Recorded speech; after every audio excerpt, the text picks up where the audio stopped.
मित्रांनो, 31 डिसेंबर 2025 वर्षाचा शेवटचा दिवस आहे आणि या दिवशी एका वस्तूने आपण आपल्या घराची नजर काढायची आहे.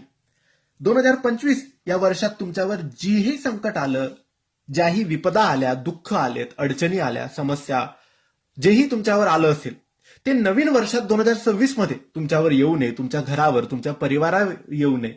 तुमचं घर, तुमचा परिवार सुखी, समृद्ध, समाधानी राहावा यासाठी या शेवटच्या दिवशी, वर्षाच्या शेवटच्या दिवशी घराची नजर काढून घ्या आणि नवीन वर्ष सुखात, समृद्धीत जाऊ द्या अशी प्रार्थना करा.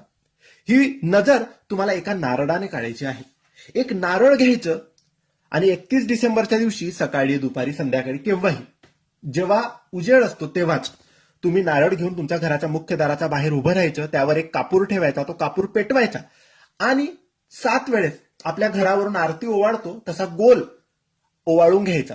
तो कापूर जळलेला पाहिजे, जळता पाहिजे नारळावर ठेवलेला. आणि नंतर ते नारळ घरात नाही आणायचं, सरळ बाहेर चौफुली असेल, 4 रस्ते असेल तिथे फेकून द्या, नाहीतर थोडं घराच्या लांब जाऊन कोणत्याही झाडाच्या खाली किंवा थोडं लांब जाऊन कुठेही फेकून द्या, पण तो घरात आणायचा नाही. अशा रीतीने तुम्हाला तुमच्या घराची नजर काढायची आहे 31 डिसेंबर 2025 दिवशी.